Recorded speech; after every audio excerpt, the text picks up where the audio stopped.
Job Hunting 101. Providing you with the tools you need in your job search. Career fairs, resume writing, job banks, veteran programs.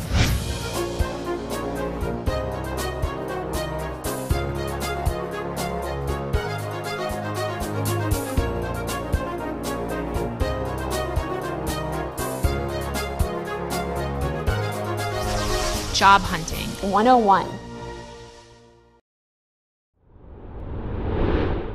Hello and welcome to the continuing series, Job Hunting 101. I'm Bob Bailey's Career Manager with Tampa Workforce Alliance, and I'm your host today. Today we are going to explore the impact of barriers in obtaining employment in today's job market. Joining us to share their thoughts, ideas, and expertise is Dick Peck, President and owner of QTM Incorporated. Welcome, Dick. Please tell us about you and your company. It's a pleasure to be here. My name is Dick Peck. I own and operate a company in Oldsmar, Florida, a manufacturing company. I've been in business 23 years. Prior to that, I worked in corporate America. Like I said, I've been in Florida for 23 years. I'm an active employee. I'm also sit on the Workforce Alliance Board. I sit on the Manufacturers Association Board and the MEP. I'm glad to be here. I think it's a very important topic because we have need in manufacturing for workforce, constantly looking for them. With technology changing every day, I think this is a great session we're going to have. Terrific. Jeff Good is our business service lead with our organization, Tampa Workforce Alliance. Welcome, Jeff, and tell us a little bit about you and what you do. Well, my name is Jeff Good, and I work for Tampa Bay Workforce Alliance, and I'm in a lead recruiter with them. And my territory is the Brandon Plant City area, and I have a lot of interaction with employers, local employers within the Tampa Bay area. Also get involved a little bit with some candidates as well. I've got a great team of recruiters, and we try to help fill those positions that are available. Getting a job in today's market is hard enough and even more difficult if you have issues in the background. Candidates to overcome these barriers, such as ex-offender, older workers, individuals with limited skills or education, individuals with disability, childcare, and transportation all play a major role in regarding to getting into today's market. Today's market, there are types of barriers, how employers may view these barriers, and how to overcome these barriers. The first topic we're going to look at is ex-offenders. Ex-offenders face a unique set of challenges, but the proper support and guidance, these challenges can be led to a competitive employment success. Attitude and choices that they make may also limit their employment outcome. Pay that may be very low, provide few benefits, and chances for upward mobility to be limited. These may be the only jobs available for these individuals and ex-offenders, and may simply choose to forego the employment route in favor of more illegal opportunities. Dick, why would you think that employers hesitate to hire individuals with criminal backgrounds? Well, first of all, I don't think there's that big of a barrier. I think it's the applicant coming out.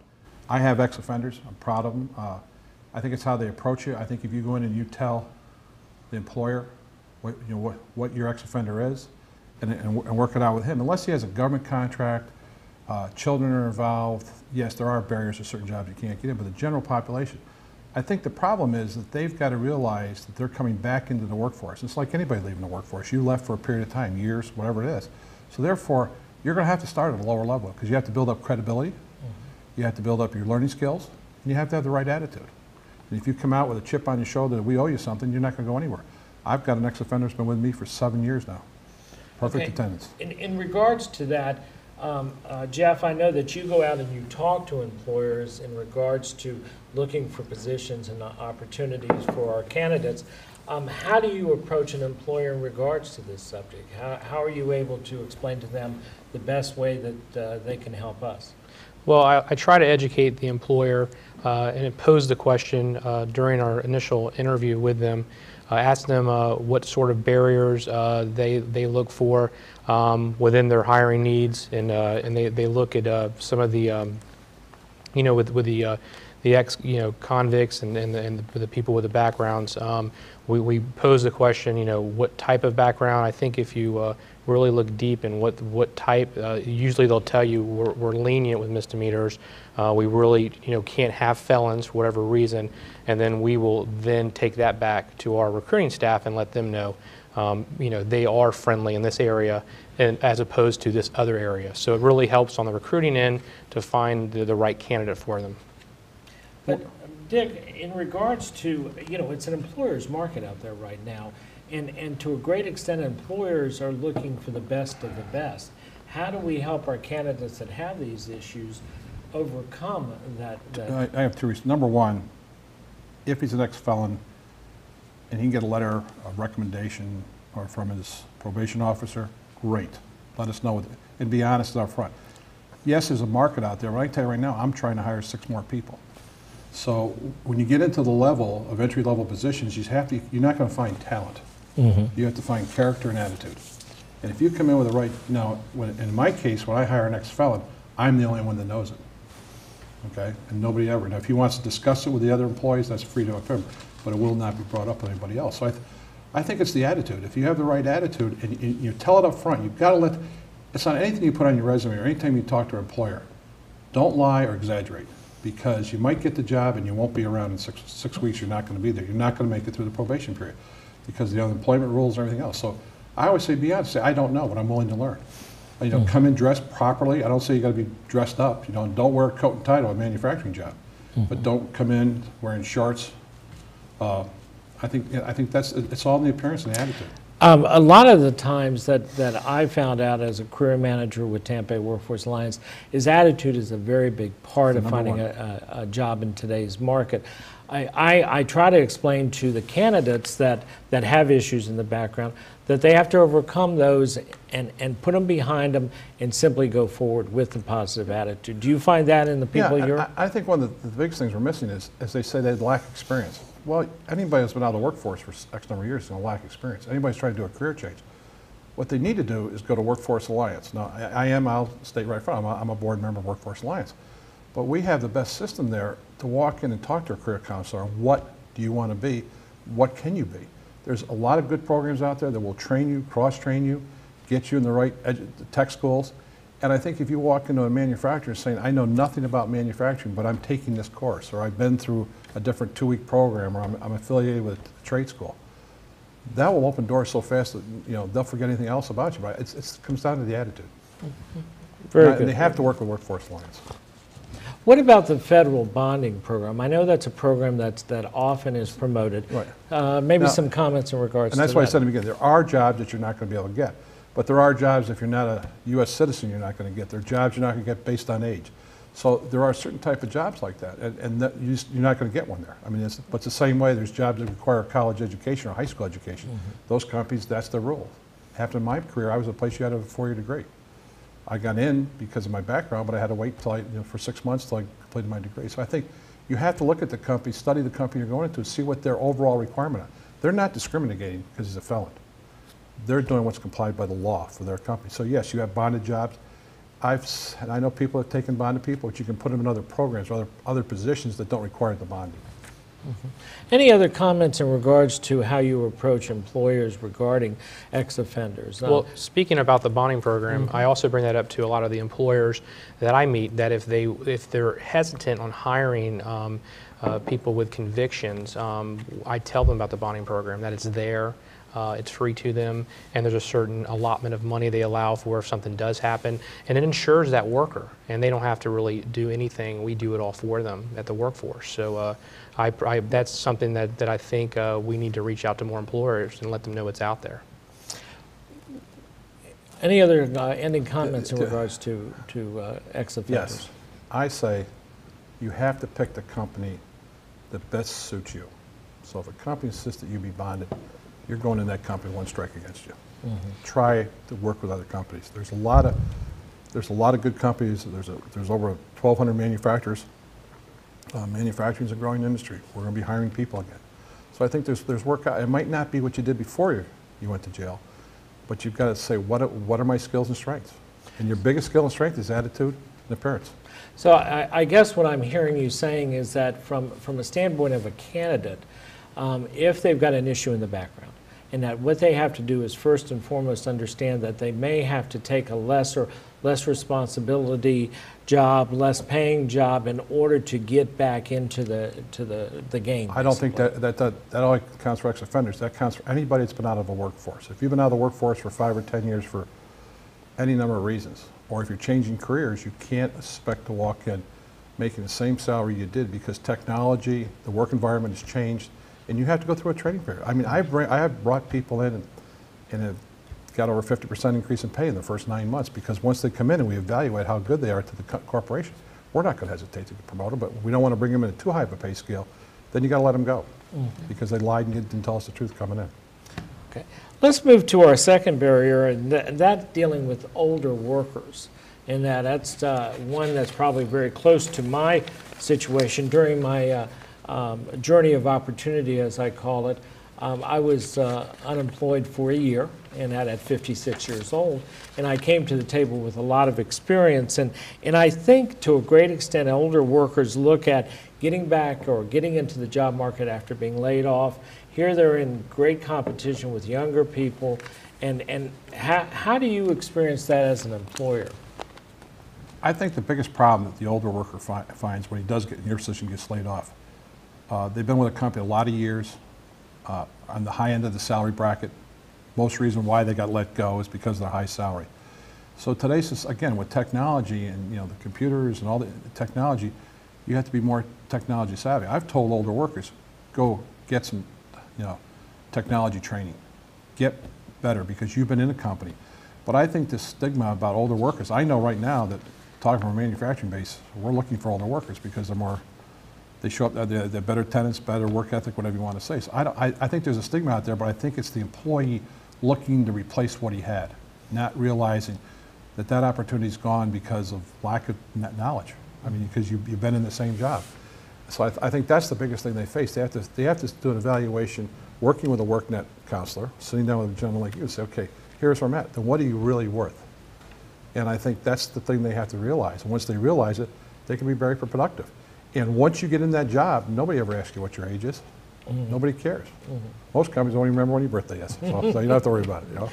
Well, let me ask you, Jeff, in regards to out there marketing with employers and looking for opportunities for more of the senior candidates that we have, what type of situations do you run into, and how do you handle that discussion with employers? Well, I try to seek out, when I'm meeting with employers, I try to seek out, what the job duties are, what their needs are, and I dive deep into finding out their work environment, what it's like, and by fielding those questions, I can kind of determine, would this person work out? And now I do have, like Dick was stating, I have many employers that are actually telling me I want someone older. They're more reliable, they have a wealth of knowledge and more maturity. And sometimes you'll find that they might not need someone on a full-time basis, and a lot of times, these older workers are looking for something that I want something more on the part-time basis. So it's really about matching that employer with the candidate and just kind of learning your company. Some you'll see that this wouldn't probably be a good fit for this older person, but this other company would, and it's just really learning and finding out what the needs are of that company.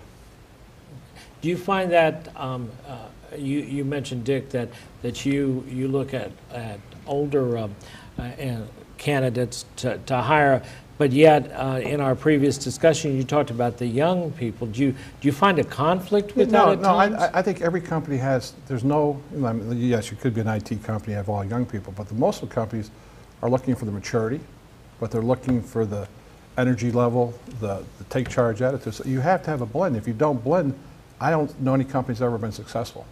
And the older people, he brought up as a great thing is that there's many part-time opportunities. And I think I've done it before. I've had part-time, because especially when you get into the trade business, the trades there's a huge demand for employees. So many of the manufacturers I know are taking on people that have retired, moved down here, and they only want to work 2 days a week. They want to work 4 days a week. They want to, and a lot of us, well, you know, I'll bring a retiree tomorrow, and, you know, guarantee him 20 hours a week. That's all I ask. He has to work a minimum of 20 hours. So I think it's a blend of what your culture of your company is. I have them from 20 years old to 70 years old. So I think it's a blend, and I think, again, knowing the company you're going into to interview and work with the workforce. If you go to Workforce Alliance and work with those people, they know the company, they know the applicant. It's a matter of matching the right ones up. We're only looking for one job, and there's thousands of employers. Let me ask you in regards to, in today's market, it seems like the resume seems to be the way in order to get to the interview. And we often promote that in talking with candidates. But yet, if you're a more seasoned candidate, you sometimes shy away from putting those dates down and who you work for and the extensive experience that you have. Do you use a resume when you look at your candidates? The workforce or recruiting has drastically changed in the last 5 years. With the internet, Workforce Alliance, and the other part, it used to be, you know, you waited for Sunday's paper to come out, you read the want ads, you sent a resume. By the time these jobs get to the want ads, they're filled. So I think the older people have got to learn the market. And the market is you have to be more aggressive. I tell people when I review resumes for them, I could care less about the dates. Don't tell me what you did. I only care because technology is changing every 5 years. Don't go past 10 years. I don't care after 10 years what you did. Okay? I don't care when you graduated from school. All I want to know is what certificates or degrees you have. So I say, write a resume. It's like reading a mystery novel. You've got 15 seconds of my time to read the first part of it. If it excites me, makes me want to ask you a question, I will call you back. But I mean, I can go on Craigslist this afternoon for a welder, and I'll get 60 resumes. Out of those 60, I might call one, because I can read into what they're trying. If I ask for something and they put it, it's just how they word it. Tell me the truth. I will take somebody with less experience with the right attitude before I'm going to take somebody, because what happens is today's society, you know, we don't have any time to wait around. So what happens, we hire people. We're not doing training because of the way the economy is now. We can't afford to keep people on that don't generate a profit for us. So what's happening, our training period or probation period's gone from 90 days to 60 to 30. So don't oversell yourself on the resume. Be honest, and don't tell me a lot. Make me want to ask you questions. So we're moving more towards of who you work for, what you did, and when you did it, to what can you do for me in today's market. Right. If I'm looking for a welder, you tell me 20 years ago you're a welder, you're going into the no experience pile. But if you tell me you've been a welder for 3 years, but you've been off for a year because the company shut down and you've been working it anywhere, I'm going to call you back because I know you used to be able to do it, and let's give you a test. So I think you have to tell a positive story and tell the truth. You don't have to tell everything. I'm not saying tell the whole, don't give me the whole novel away. Don't give me the last chapter. But boy, you better give me a good first chapter. Okay. Jeff, when you talk to employers, how important do they relate to you in other fields outside of what Dick and his company does in regards to this resume, and how do we reflect the more senior experience? Well, going back to the resume, I highly recommend for the older candidate to have more of a functional resume than chronological. So, you know, Dick's a very fair employer. He just mentioned, 20 years old is the youngest, up to 70. He's really looking for character and a hard work ethic, and so the background's not too much of a concern for him. But there's the employers out there that are concerned, and age could be a factor. And so that candidate, do not list dates if you have a degree. Try to keep the dates off that, and your goal is to get in front of that employer. And I've had plenty of wonderful candidates that were, on the older scale of age, and it took me convincing the employer to see them, and the employer did, and they ended up getting hired. But if you remove me from the process, and they're looking at that resume, and they see, they graduated from a university in 1975. They might just pass on that resume and not even give that person a chance. So it is important to know the employer and to know that the candidate as well, to pre-screen that resume up front before sending it over and making sure it's all squared away. Dick, let me ask you, in regards to interviewing, and obviously you've interviewed many of candidates in your time, do you treat your interview techniques different from a more seasoned person to a more young person, or how are there particular questions you would ask or not ask? No, when I read the resume, I'll ask them about their work experience, companies they work for, what their duties and responsibilities. And I look at interviewing in a different way.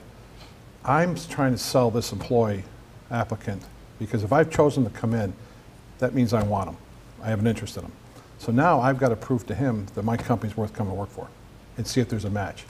And I tell people, if you're around Peg and I'm around Hole, we can match, it's perfect. But don't try to tell me everything to hear what I want to hear. So I try to get them to talk about what they want, because they can come in and tell me they're the greatest person in the world, and if they're not going to blend with the rest of my employees, it's not going to work out. We're on a crash course. I think it's a two-way. And I tell people when they go on an interview, you're interviewing that, I tell the employee, you're interviewing me to make sure this is where you fit and you want to come to work. And if I don't ask the questions right to you, and I don't tell you the right history of this company, do me a favor, don't come to work here, because it's not historically, it's just not going to work out. What about, and moving on to another barrier that we often run into with individuals, and that is the lack of education or limited education that they may have. Do you run into that on candidates that you often hire, and is that an issue necessarily? I have a simple rule. If you come through, everybody likes you, and you don't have a GED, you don't get a raise. You get $1 an hour raise the day you get your GED. Simple as that. You don't want to go back. You don't want to better yourself.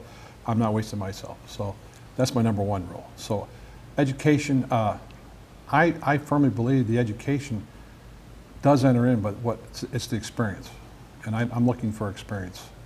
And I'm looking to see, and it doesn't necessarily, yes, I'd love to have every one of my employees have a master's degree. But the reality of it is, the workforce, the field I'm in, I'm going to get a lot of high school. But I look at other programs they've taken.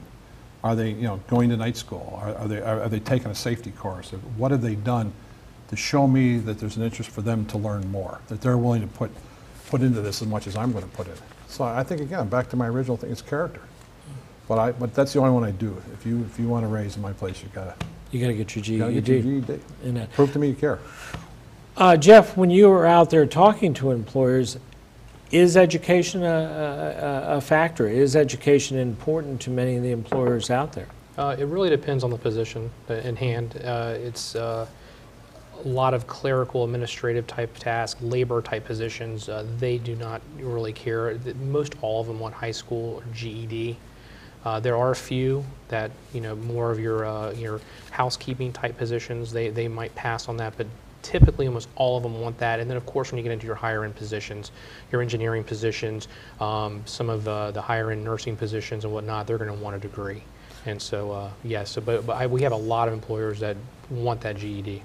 Do you find employers frustrated when you approach them if the education is higher to the candidate, that they feel they have to pay more for it, and wages may not be equal to their education and necessarily here in Florida that they experience in other parts of the country? Right, well, it's an employer's market right now, and so what I'm finding is that employers are looking on the low end of wages as far as hourly, what they're paying them. So it will change. When it switches back to where the employees have more leadway, the wages will go up for them. But right now they want someone articulate, sharp, and has this, and this skill set, and I'm going to pay him $9 an hour. And so you have to once again educate that employer that you're looking for all these qualities in this candidate, and you're paying them $9 where they could work over here, maybe bagging groceries or working in a fast food restaurant making very similar money. And so you have to educate them, because they will not stay on that job very long if they do not give them an incentive. A 3-month review, 6-month review, then you maybe give them a little bit of a raise and show them that you care for them and you want them to stay with your company. So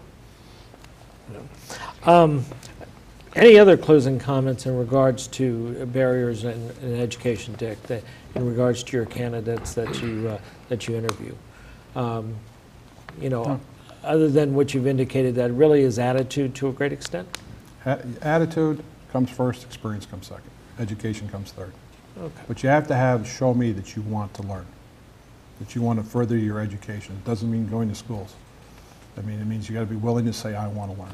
Have you ever run into a candidate that has, let's say, a master's degree in engineering, and he comes in and he wants to work in your company, but yet thinks that he needs or should demand more of a salary than what you're offering? And I say we're a round peg in a square hole. It's not going to work. I've had hourly employees working for me that had a 4-year degree that wanted to get back into the trades. Okay, there's a pay standard. That's what the pay. And like you're right, it's the pay standard. You fall into this. If you come in, we try to hire everybody on the low end, and we tell them if you're as good as you say you are, you're going to get the $3 to $4 an hour raise. But if you're as good as we think you are, you're probably going to get $1 or $2.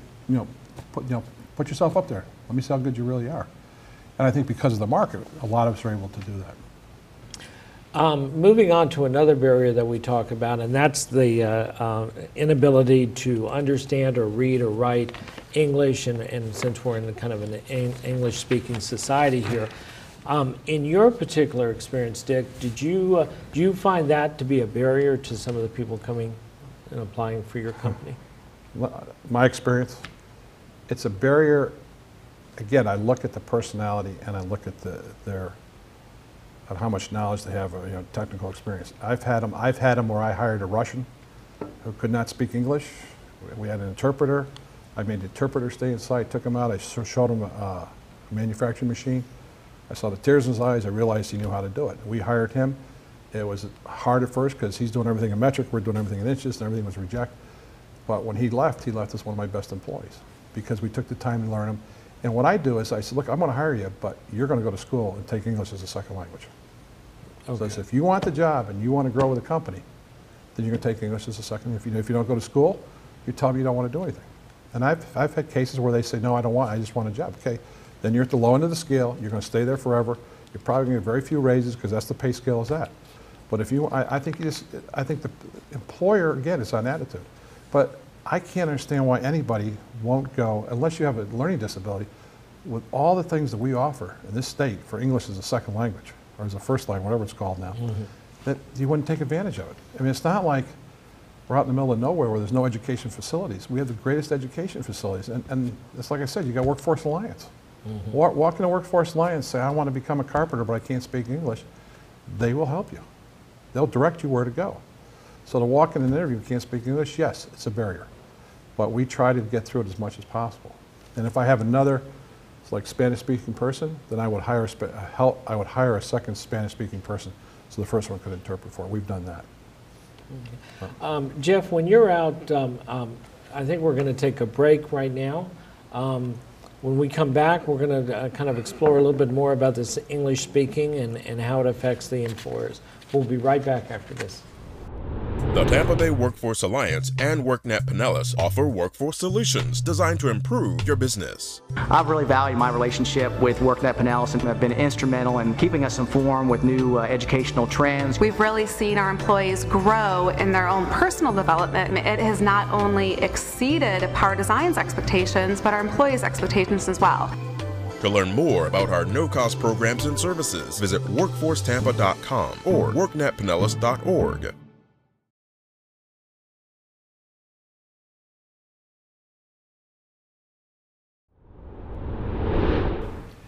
Well, welcome back to our continuing series, Job Hunting 101. Again, my name is Bob Bailey's, and joining me today is Dick Peck and Jeff Good.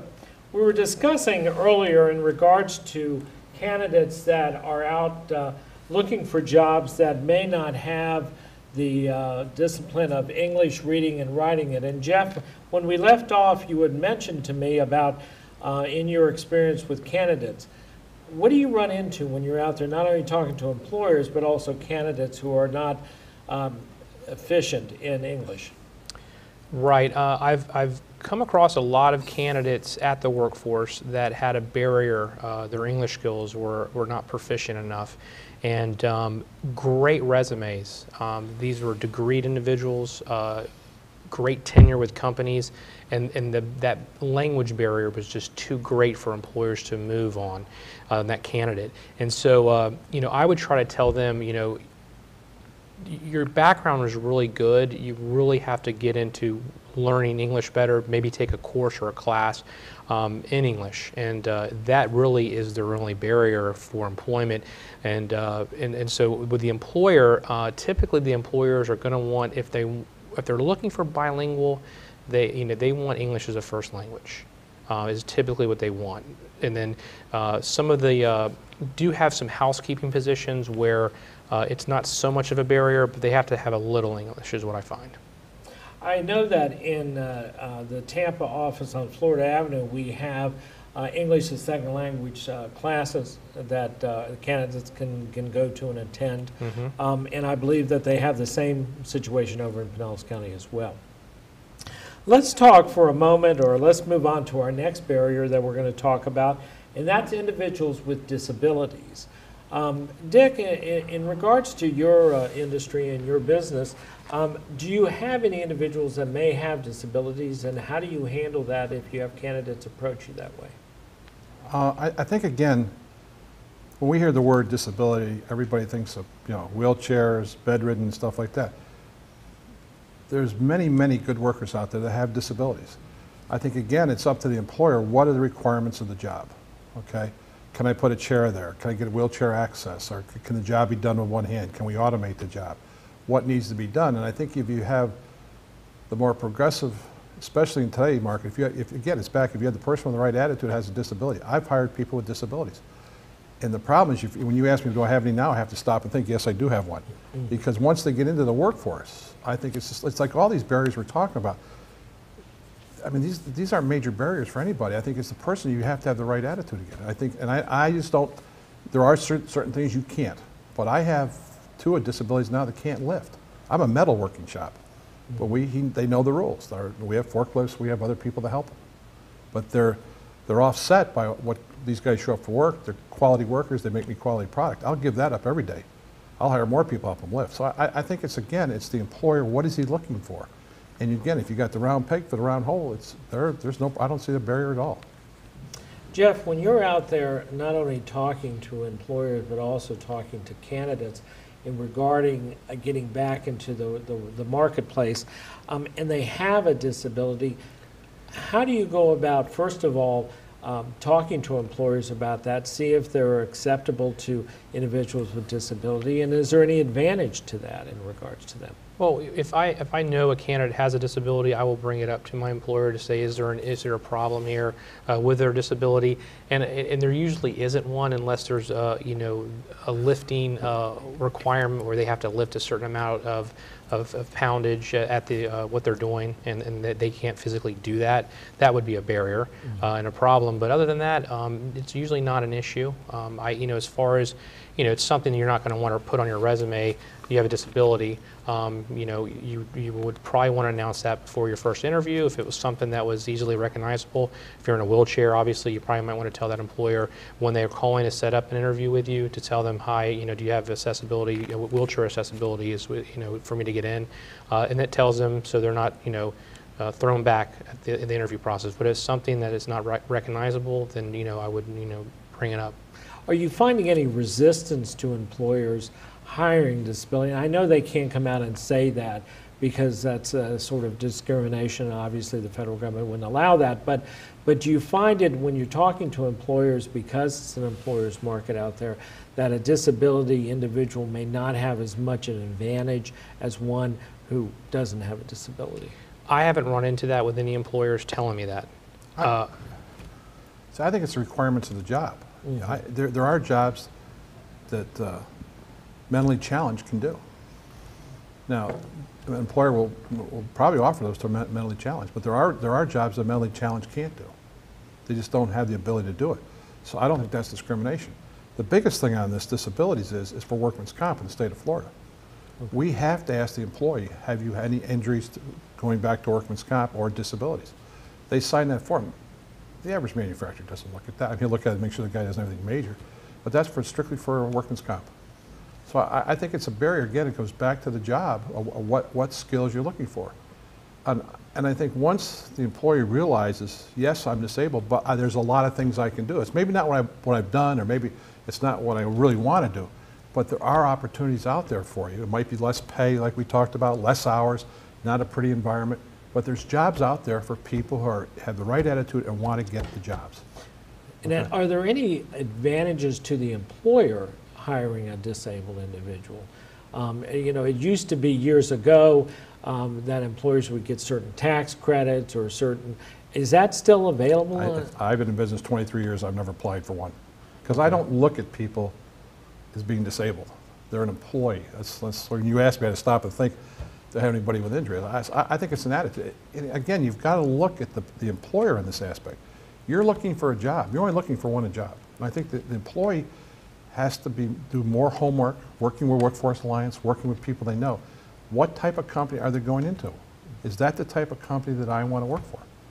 So if you've got a company, I'm disabled, and I know they don't like, if they don't have handicapped parking spaces, it's probably a good sense I'm not going to go in there and apply for a job. Okay? But if I pull in there and I see a handicapped license plate, that's probably a good place to probably knock on the door and see if I can do it. So I think it's the attitude of the employee has to know that he's out there to purchase a job. He's not paying cash, he's going to pay in sweat equity. But I'm out there to purchase a job, and I got to find the one I want. But what I'm hearing from both of you from a standpoint of an employer is that it's not so much the incentive or tax credits or anything like that as much as it's the caliber of individual that applies. Would that be a pretty good summation in regards to attitude, caliber, and ability to do the job. Exactly. Okay. And work record. There are two, another barrier that we often run into, and as a career manager I ran into, and that's childcare issues and transportation. And I think that pretty well often goes back to individuals that may be on some type of assistance pertaining to looking for a job. Let's talk a little bit about that. Do you have any type, or are you aware of any type of assistance, Dick, that candidates might get for transportation or child care issues, or do you offer it yourself? Well, I think they're two completely different issues, okay? If we talk about the transportation, I go back to the employee again. Pick a job that you can get there. Don't take a job, if you live in Tampa, take a job down in St. Pete and claim you can't get transportation. We have a HART bus system. I forget what it's called. Panelist County has a bus system. I think you have to look at the bus schedule before you go out and look for a job. You got to tell the person at Workforce or wherever you're going to get a job, this is where I live, this is where the bus service is, how long it's going to take. Do your homework before you apply for the job. If the job walks in and you can't get there until 8 o'clock in the morning because of the bus service, you tell the employer, look, here's my problem. I'm coming by bus. I can't be here at 7:30 in the morning, but I can be here at 8, and I can work till 4:30 because that's when the bus comes. And I ask people when they come to me, how are you going to get to work? And they tell me how they are. And I'll make an exception for the person with the right attitude, and he's honest up front, says, I can't be to work till 8 o'clock. Come on board. Do you, you're a business owner, and you obviously have a very good approach in regards to looking at the individual and their abilities. Do you find that with your competitors and with the businesses that you relate with? I think it's like anything. We got good and we got bad. If I'm an employee, I don't want to go to the bad. So if they don't offer stuff like this, I don't want to go work for them anyways. The job's not going to last. I'm going to be there for 6 to 9 months. I'll be down looking for another job. So again, you've got to do the research of where you're going. And I think the majority of employees that I have talked to around the state of Florida, across the United States, with all the different functions I'm in, they are good people. They want to hire quality people, and they're in business. I'm in business to support 20 families. That's my goal in life is to support 20 families and good. Okay, do I pay the highest pay? No, but it's an attitude we've built. Anybody working for me go out tomorrow and make more money, but they want to stay for some reason. And I think that's it. I think your better employees, the type of employees that you want to go to work for, are in that category. And these barriers aren't going to stop you from going to those employees. I think that's what you've got. I think I put the illness back on the employee, and they don't utilize. You can't walk in Workforce Alliance, go to the computer, and print down CEO for a bank and say, I want to send my resume to it. That's not being realistic. You've got to go in, meet with a counselor, or if you've met with a counselor, what are my strengths? What are my weaknesses? And if you take those strengths and work on those strengths, identify your weaknesses and say, I'm going to correct them. But don't walk in my place and tell me I've had 17 jobs in the last 3 months and I want a paycheck, but I'm not going to come to work. Or I can't work 60 hours a week because of child care or transportation. But tell me what you can do, and I think if you're honest with employers, going in front, it works out. Jeff, in your capacity as lead of business services, and you do contact employers to find opportunities for our candidates, are you finding Dick's philosophy pretty common out there, or is this a unique man that's sitting at a table with us? Some employers are going to have the same type of work environment that Dick has. Others will not. They have structured set hours, and they're fixed on those. Mm-hmm. And so if they start at 8 and the candidate can't get there till 9, that candidate can't apply for that position, or they just won't hire them. Mm-hmm. It is very important, as Dick had mentioned, that the candidate needs to do the homework and research to know where the company is located. Are they on the bus route if they don't have reliable transportation? And having your cousin drop you off at work is really not reliable transportation, because if something happens to the cousin, you no longer have reliable transportation. So it really is, can you get back and forth to work? I have found it an issue with a lot of times when we're dealing with our youth. A lot of those candidates do not have vehicles, and when you're searching for work for them, you need to search very close to their the proximity to where they live is what you're looking for there. So it's, once again, it's matching that candidate with that employer. So someone also doesn't want to take a bus from South Tampa to Seffner.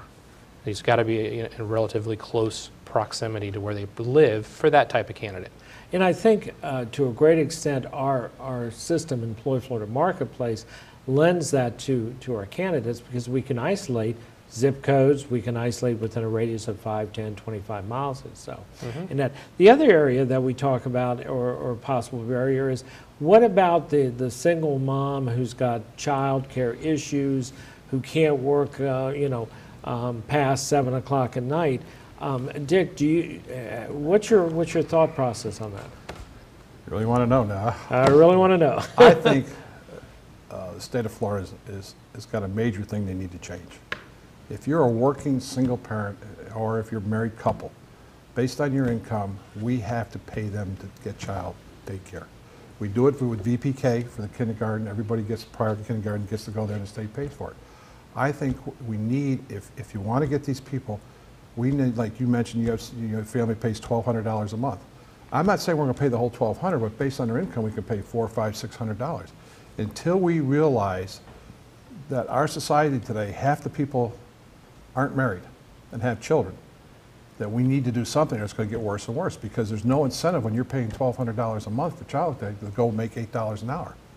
So it's a catch-22. You're better off to stay home. And what we've got to do is keep the people from getting that what they're worth. We got people right now that got two husband and wife, they make $10 an hour apiece. They can't afford child daycare. So one's working one working days, one's working nights. But there has to be some way where they can be, do like we do at VPK. You got approved providers, approved daycare centers, certified daycare centers. You can drop your children off, and the checks go right straight to the check. They don't get the checks. But I think until we do that, this problem is never going to go away. And we're compounding the problem as our economy grows, inflation hits, things get more expensive. These people are just going to fall out of the workforce. They're going to go on unemployment because they can't get to work and we force to lay them off because they're not coming to work, or because they got children's problems. And we as manufacturers, we as citizens of the state of Florida need to do something to stop it. And the only way we're going to stop it today is subsidize it. These people start off with $10 an hour a job, and if they want to better themselves, like I've said, go get more education, move up in your company. Maybe they're not going to need it forever. Or pay it on the age of the child. I don't know I'm not a child daycare specialist, but I'm saying that's the problem with the system today. And it's always going to be a problem. Because when you have a parent, especially the single parents, and it can be male or female, who's taking care of their children, children come first. And employees will put up for it for a while, but in my case, it goes against your attendance. At the end of the year, if your attendance is that bad, we're going to ask you to leave because of attendance. I feel sorry for them, but I can't be the social worker either. And these people are the ones that are under the radar. They don't collect welfare, they're not collecting food stamps, they're out there trying to grind it out to make a living and make a better life for themselves. And we as a state don't see the truth that's coming. The truth is, as this economy grows, inflation grows, these people are going to drop out. And that's the famous people you hear about that drop out of the workforce. That's them. They're going to go on unemployment. Unemployment runs out, they're done.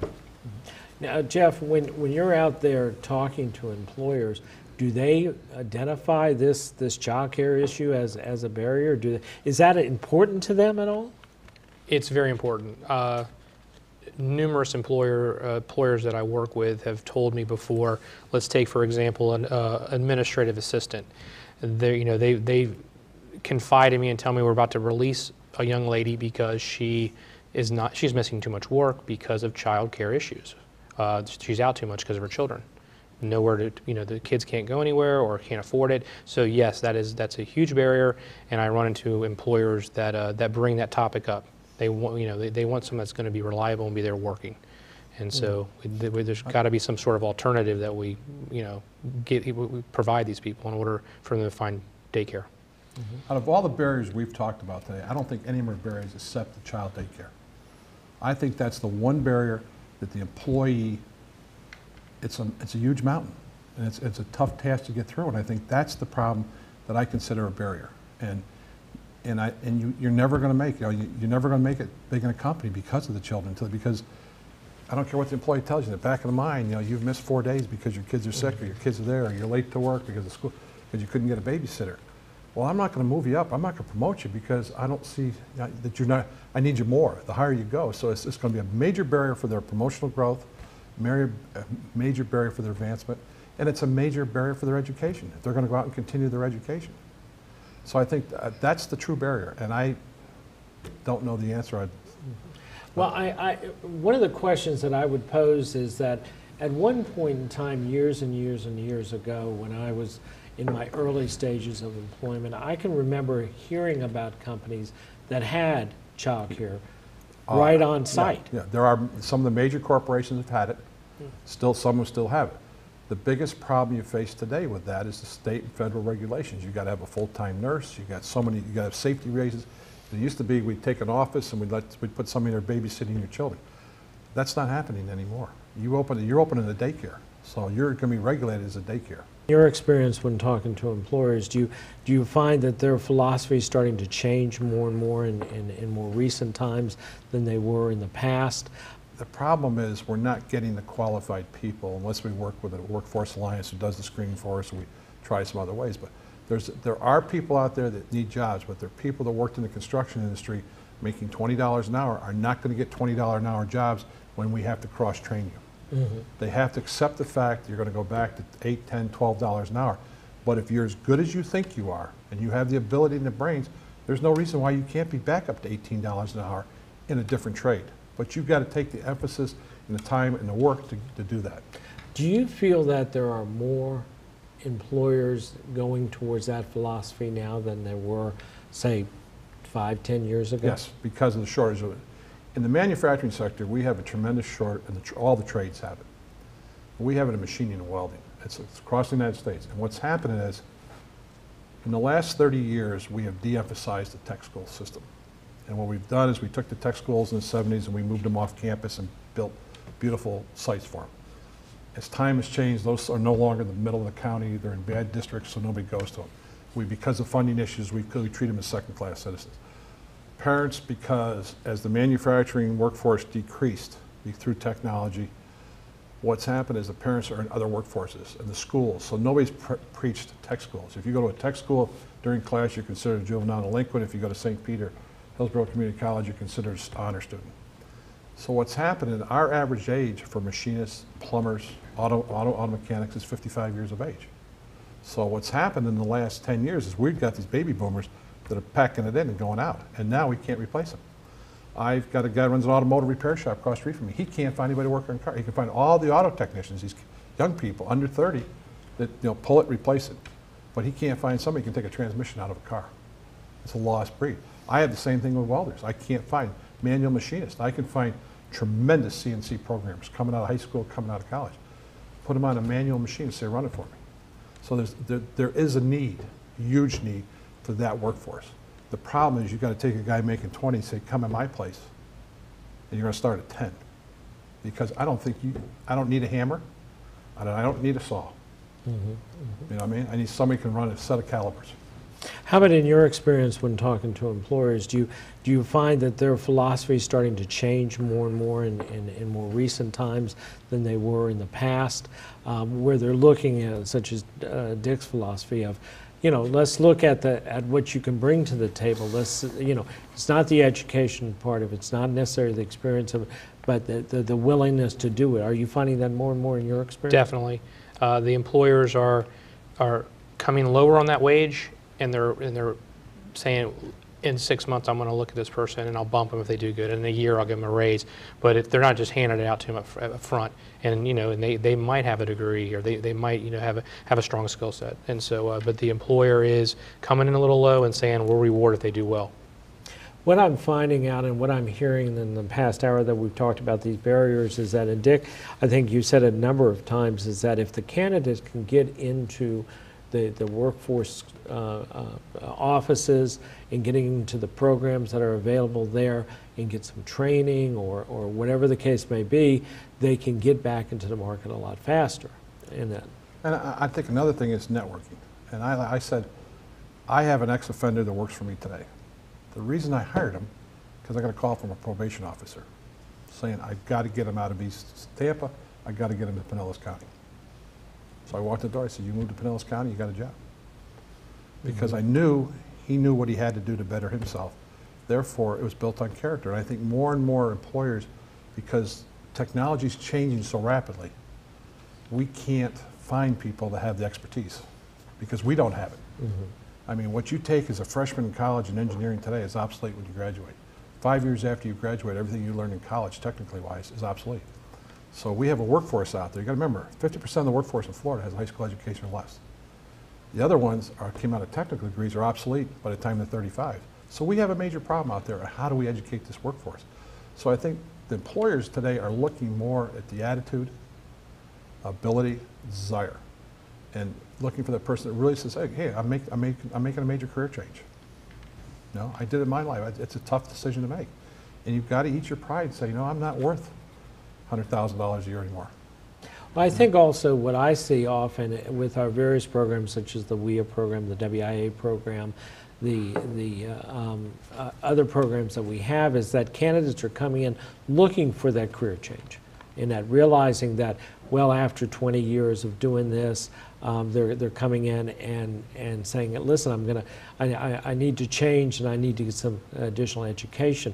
It sounds like in your particular industry, Dick, that you're helping them in regards to that, just from the incentive in what you're offering your employees. I had experience a couple months ago. I was working with someone, and he said, well, I have to make $20 an hour. And I said, well, that's easy to do. You work 1 hour, one job at $12 an hour, and you go get a job at $8 an hour, you're going to make $20 an hour. But you're not going to make it based on your experience. I know you used to make it, and it's out there, but that industry's dead. It's not dead, or it's dying, or it's the construction industry. And you can be the best construction worker in the world. There's no jobs. Now there's this, and once the individual faces reality, and Workforce Alliance convince them, you're going to have to cross-train. And it's tough when you're 50, 55 years old. It's tough if you're setting one of these barriers. But these aren't, the only one that's a barrier is a child daycare. Everything else, you've got to market yourself. You've got to shop. You've got to go to Workforce and say, I don't have a car, I don't have a driver's license, this is where I live. Now, your choices are going to get less and less, okay? Or you're going to walk in and say, I can't speak English, but I'm willing to go take English as a second language. Then that's not a barrier to me. You're showing that you're willing to change, the employer will change with you, okay? And it's like everyone we talked about. Not having skills. I'll train you if you'll go take blueprint reading at the tech school. You take a two-week course in blueprint reading, you're showing me that you have the willingness to put forward the effort. We call it skin in the game. You're going to put in your share of the thing.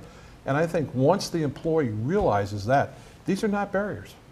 I mean, yeah, they're bump in the road, but I mean, I think you just got to face reality to it and say, that's what I'm going to be, and it's all up to the individual. The employers are out there. Now, like I said, there's 1,200 manufacturers in Hillsborough, Pinellas County, I think all our counties. They're not all like me, but there's more like me than you think. And they're starting to move in that direction. They're forced to. Change is here. The marketplace is changing, the world's changing, and we got to either change with it or die. Right. Jeff, just closing remarks. We got only a couple of minutes left. Sure. Thoughts? Yeah, this is called Job Hunting 101. So I just real quick, back to the candidate. the candidate needs to first off the bat, you got to have a great resume. If you don't know how to work on your resume, you need help with your resume, come to the workforce. We can help you out with that. Secondly, when you post for positions, if you're sending your resume in for job openings and that's all you're doing is posting your resume to job postings, the employer might go through 100 or 200 of those and he might pass your resume up. So it's always good to meet someone at the workforce, a counselor, and talk to people. Like Dick had mentioned, networking. You need to network with the folks at the workforce because those candidates that I place in my companies are the ones that I usually know, or a candidate recruiter has brought them to me, and I've built a relationship with them, and I know their skill set, and those are the ones that find positions more so than the others. So that's the first kind of stages of the candidate really getting involved with the workforce to find the work, and that's kind of what I wanted to put out there. We hope that you have found the information helpful. We'd like to thank our guests on our panel today, Dick Peck, President and owner of QTM Incorporated, Jeff Good, our business service lead, Tampa Bay Workforce Alliance. We thank our viewers for joining us for this barrier to gaining employment and for our Job Hunting 101 series.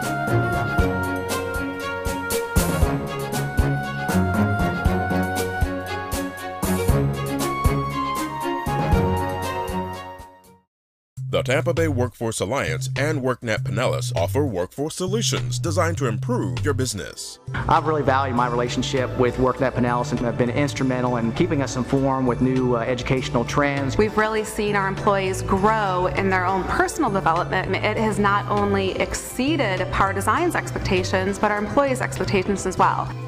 To learn more about our no-cost programs and services, visit workforcetampa.com or worknetpanelist.org.